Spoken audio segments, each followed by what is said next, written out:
Hello everyone, welcome back to my channel. कैसे हैं आप सब? तो आज हम डिस्कस करने वाले हैं ग्रेड 11 का आईपी सिलेबस। पर उससे पहले अगर आपने अभी तक मुझे फॉलो नहीं किया है तो मेक श्योर कि आप मुझे फॉलो कर रहे हैं, क्योंकि मैं बहुत सारा अमेजिंग कंटेंट लेके आने वाली हूँ। प्लस जितना सिलेबस आज हम डिस्कस करेंगे मैं सारा ही यूट्यूब पे पढ़ाने वाली हूँ विद प्रैक्टिकल फाइल, यानी कि मैं आपको प्रैक्टिकल फाइल भी बनाना सिखाऊंगी यूट्यूब पे ही। और अगर पॉसिबल हुआ तो मैं आपके साथ एक फ़ाइल शेयर करूँगी, जिसके थ्रू आप उसको एडिट करके अपनी फ़ाइल्स क्रिएट कर सकते हो, जो भी आपको टॉपिक है उसके ऊपर, और वो हम प्रॉपर्ली डिस्कस करेंगे।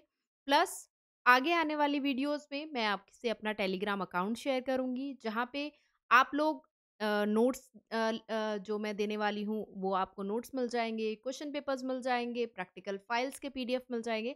यानी कि ऑल द पीडीएफ्स जो हैं वो आपको प्रोवाइड हो जाएँगे मेरे टेलीग्राम चैनल पे, plus on my website as well, जो कि बहुत ही जल्द लॉन्च होने वाली है, तो आपने थोड़ा-सा वेट करना है। तो बिना देर किए हुए हम डिस्कस करते हैं syllabus. And yes, of course काफ़ी दिन बाद वीडियो बना रही हूँ, so I am a little bit nervous. Okay, let's start. तो 4 यूनिट आने वाली हैं आपकी, ठीक है? सबसे पहली जो यूनिट है वो थ्योरी है, ठीक है? इंट्रोडक्शन टू कंप्यूटर सिस्टम, जिसमें कि आप जो नॉर्मल थ्योरी अब तक पढ़ते आ रहे हैं from your 4th and above classes, mostly 4th and above होती है, 1 टू 3 में थोड़ा प्रैक्टिकल रहता है। अगर 1 एंड अबव भी मैं कहूँ तो गलत नहीं होगा, क्योंकि फर्स्ट एंड अबव भी हमें इनपुट आउटपुट डिवाइसेस वगैरह सिखाया जाता है। तो अब तक जो आपने सिंपल सिंपल चीज़ें सारी क्लासेस में सीखी हैं till 8th, 9th and 10th, उसके बाद आपने ये सिर्फ एक उसका इंट्रोडक्शन पार्ट है, तो आपने ये कवर करना है, जिसमें कि आप कवर करने वाले हैं introduction to computer computing and evolution.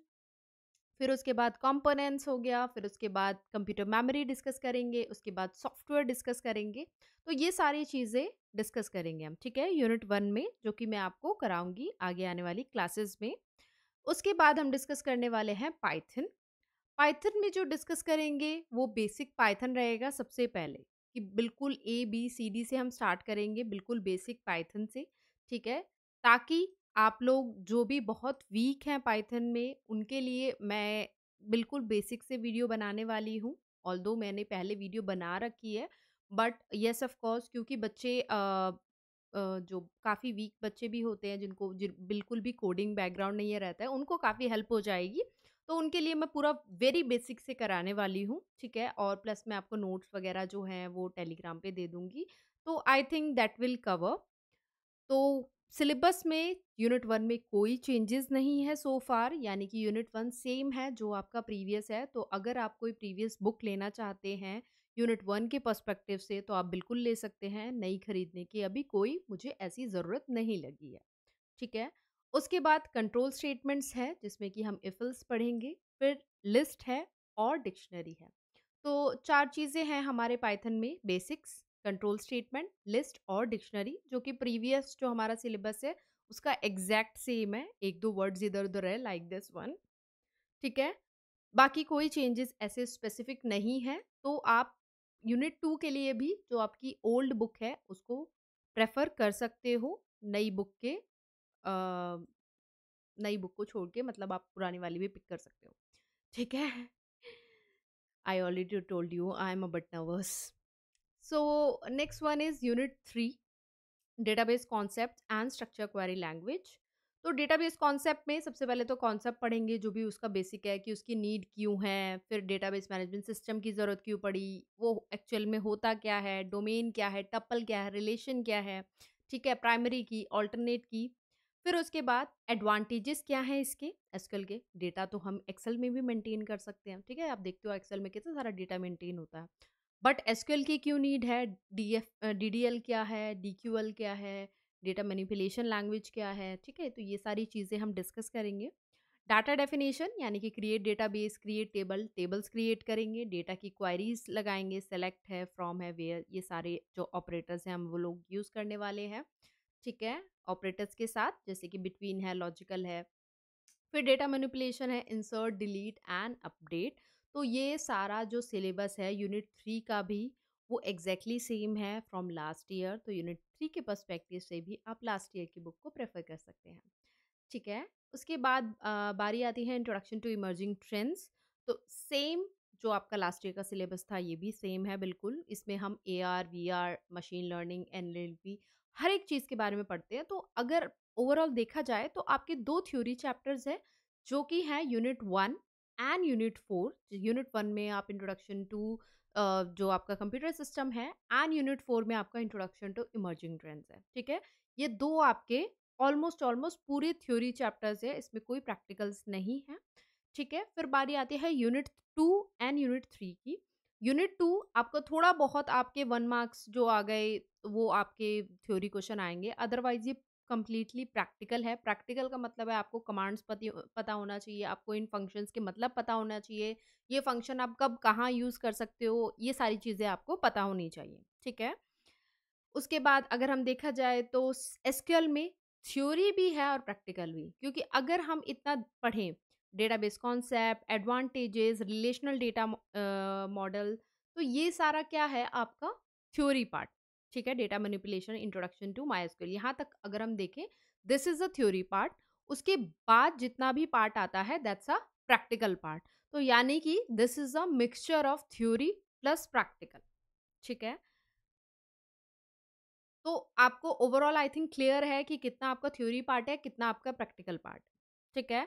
उसके बाद अगर हम देखें जो हमारा प्रैक्टिकल मार्क्स का डिस्ट्रीब्यूशन है, तो प्रोग्रामिंग लैंग्वेज से 11, SQL से 7, प्रैक्टिकल फाइल जो आपकी होगी वो 7 नंबर की होगी, और वाइवा जो आपका होगा वो 5 नंबर का होगा। ठीक है। ये सारे क्वेश्चंस भी हम डिस्कस करने वाले हैं, जिसमें ये बात कर रहे हैं प्रोग्रामिंग इन पाइथन की। इसमें अलग अलग जो क्वेश्चंस हमारे गिवन है, ये क्वेश्चन मैं आपको सारे क्वेश्चन समझाने वाली हूँ। 17 क्वेश्चन है, 17 क्वेश्चन का एक सीरीज हम क्रिएट कर लेंगे, क्योंकि एक बार में अगर मैं वीडियो बनाती हूँ तो ये काफ़ी लंबी वीडियो जाएगी। ठीक है। अगर चाहें तो उसको बना भी सकते हैं। ठीक है। बट मैं कोशिश करूँगी कि इसको एक एक करके बनाऊँ और 17 वीडियोस क्रिएट कर दूँ, फिर शायद मैं उसको क्लब करके कंबाइन कर दूँगी, सो दैट कि आप लोगों के लिए भी ईज़ी रहे। ठीक है। उसके बाद डेटा मैनेजमेंट की अगर हम बात करें, तो डेटा मैनेजमेंट में हम डेटाबेस क्रिएट करना आना चाहिए। ठीक है। स्टूडेंट टेबल क्रिएट करना आना चाहिए, डेटा इंसर्ट करना आना चाहिए, डिस्प्ले एंटायर कंटेंट, यानी कि कंटेंट को पूरा कैसे डिस्प्ले करना है किसी भी टेबल का, डिस्प्ले मतलब डिस्प्ले करना है ऑलमोस्ट सारा डेटा टेबल को क्रिएट करने के बाद। ठीक है। डेटाबेस क्रिएट करना, टेबल क्रिएट करना, उसके बाद ग्रेड 12 का सिलेबस है, तो यहाँ पे ग्रेड 11 का सिलेबस खत्म हो जाता है। तो अब इसके बाद आपने क्या करना है, अगर आपको थोड़ा इजी चाहिए, ठीक है, जो मेरे को लगता है सबके ओपिनियंस डिफरेंट होते हैं, अगर आपको थोड़ा इजी बुक लेनी है, मोस्टली 2 ही बुक चलती हैं, एक प्रीति अरोड़ा और एक सुमिता अरोड़ा। प्रीति अरोड़ा ईज़ी है क्योंकि उसका कंटेंट बहुत प्रिसाइज़ है। ठीक है। सुमिता अरोड़ा में अगर आपको बहुत डीप जाना है, यानी कि अगर आप चाहते हो कि आपको करियर इसमें बनाना है, आपको बहुत डीप पढ़ना है, तो आप सुमिता अरोड़ा पे जाओ। अगर आप सिलेबस स्पेसिफिक होना चाहते हो या सिलेबस स्पेसिफिक पढ़ना चाहते हो, तो मेरी राय प्रीति अरोड़ा पे है। ठीक है। मुझे वो ही बहुत पसंद है क्योंकि उसका कंटेंट काफ़ी शॉर्ट एंड प्रिसाइज रहता है, तो मैं वो पसंद करती हूँ। बट हाँ, अगर आपको बहुत डीप पढ़ना है, एक ही चीज़ के काफ़ी सारे एग्जाम्पल्स चाहिए, या एक ही टॉपिक के काफ़ी सब टॉपिक्स चाहिए, तो ये सारी चीज़ें प्रीति अरोड़ा में नहीं मिलेगी आपको। आपको सुमिता अरोड़ा पढ़ना चाहिए। तो दोनों बुक्स के लिए ओपिनियन मैंने आपकी ऑनेस्ट ओपिनियन मैंने दिए हैं। तो मेरी जो पर्सनल प्रेफ़रेंस अगर आप पूछे तो वो प्रीति अरोड़ा रहती है। नहीं तो आप सुमिता अरोड़ा से पढ़ सकते हैं। मैं नेक्स्ट वीडियो में मैं कोशिश करूँगी आपको दोनों बुक्स का इंट्रो भी दूँ। ठीक है? जिसमें कि मैं दोनों बुक्स का आपको साइज़ दिखाऊँगी कि मुझे प्रीति अरोड़ा क्यों पसंद है, क्योंकि वो उसका कंटेंट कम है, तो बुक का जो साइज़ भी कम है। ठीक है? तो होपफुली आपको क्लियर हो गया होगा कि ग्रेड 11 का सिलेबस में आपको क्या-क्या करना है, कितने थ्योरी चैप्टर्स हैं, कितने प्रैक्टिकल चैप्टर्स हैं, और इसके बाद जो अब हम यूनिट वाइज़ डिस्कस करने वाले हैं, पहले हम यूनिट 1 डिस्कस करेंगे, ठीक है? आगे आने वाली वीडियो में यूनिट 2 डिस्कस करेंगे, 3 एंड 4।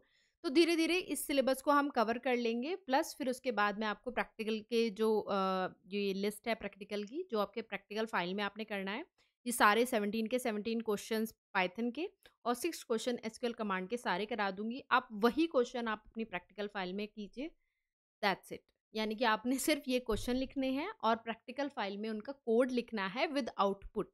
उसका भी मैं आपको एग्ज़ाम्पल दे दूँगी, आई थिंक मेरे पास कुछ ना कुछ पड़ा होगा, जब मैं पढ़ाती थी या मैं किसी स्टूडेंट से ले लूँगी, ठीक है? तो होपफुली आपको क्लियर हो गया होगा। So that's it for today. मिलते हैं नेक्स्ट वीडियो में और अगर आपने अभी तक चैनल को सब्सक्राइब नहीं किया है, मेक श्योर कि आप सब्सक्राइब करके जाएँ क्योंकि बहुत-बहुत इम्पोर्टेंट कंटेंट आने वाला है, आने वाली वीडियोज़ में, ठीक है? और अपने दोस्तों के साथ शेयर करें। अगर आप एक टीचर हैं, तो अपने स्टूडेंट्स के साथ शेयर करें ताकि स्टूडेंट्स भी इसका बेनिफिट ले सकें। Thank you so much for joining me. Bye-bye.